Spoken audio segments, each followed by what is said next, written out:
اعوذ باللہ من الشیطان الرجیم بسم اللہ الرحمن الرحیم یا ایہا الذین آمنوا ان تطیعوا الذین کفروا یردوکم علی اعقابکم فتنقلبوا خاسرین۔ اے ایمان والو، اگر تم کافروں کی بات مانو گے تو وہ تمہیں پلٹا کر مرتد بنا دیں گے، پھر تم خسارہ پانے والوں میں رہ جاؤ گے۔ سورہ آل عمران آیت نمبر 149۔ یہ اس سلسلہ کلام کی جس میں اللہ سبحانہ و تعالیٰ نے ایمان والوں کو یا ایھا الذین آمنوا کہہ کر مخاطب فرمایا، 16ویں آیت ہے۔ میرے پیارو، دین اسلام کے قبول کرنے کے بعد کوئی بھی شخص اگر اس سے پھر جاتا ہے تو اس کے لیے سزا قتل ہے، لیکن اسلام کا یہ اعجاز ہے کہ کوئی بھی شخص جو اس نے سچے دل سے کلمہ پڑھا ہے، وہ کسی صورت بھی اسے ایک دفعہ قبول کرنے کے بعد اس سے ارتداد نہیں کرتا، چاہے اسے جو بھی لالچ دیا جائے۔ جناب رسول اللہ صلی اللہ علیہ وسلم کی مکہ کی 13 سالہ زندگی، جس میں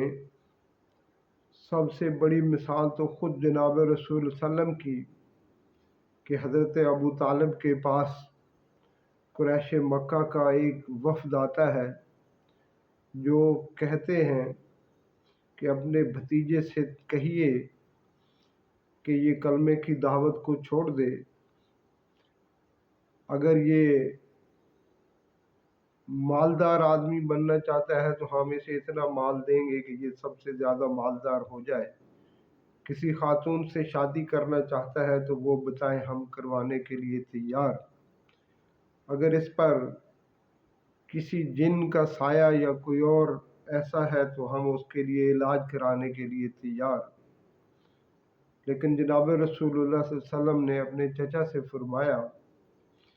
کہ اے میرے چچا، اگر یہ میرے دائیں ہاتھ پر سورج اور بائیں ہاتھ پر چاند بھی لا کر رکھ دیں تو بھی میں اس کلمے کی دعوت سے باز نہیں آؤں گا۔ میرے پیارو، مکہ میں کتنے ہی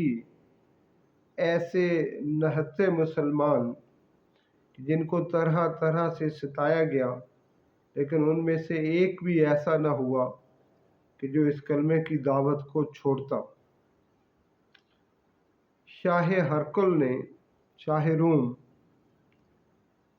اس نے اپنے ملک میں ابو سفیان کو بلایا جو ایک تجارتی قافلے کے ساتھ گیا ہوا تھا اور جس نے ابھی اسلام قبول نہیں کیا تھا، تو اس نے چند سوالات کیے، جن میں سے ایک سوال یہ تھا کہ محمد رسول اللہ کا جو بھی کلمہ پڑھنے والا ہے کیا وہ اسلام لانے کے بعد اس سے پھرا ہے؟ تو ابو سفیان نے کہا کہ نہیں، ہرگز ایسا نہیں ہے۔ میرے پیارو، اسلام اللہ سبحانہ و تعالیٰ کے ساتھ ایک ایسا تعلق ہے کہ جو جب قائم ہو جاتا ہے تو پھر اس کی حلاوت، اس کی مٹھاس دلوں میں محسوس ہوتی ہے۔ دنیا کا لالچ دے کر، دنیا کے عہدے، دنیا کی جائیداد اور دیگر چیزیں دے کر لوگ چاہتے ہیں کہ کسی کو اسلام سے برگشتہ کر دیں، لیکن اللہ سبحانہ و تعالیٰ فرما رہے ہیں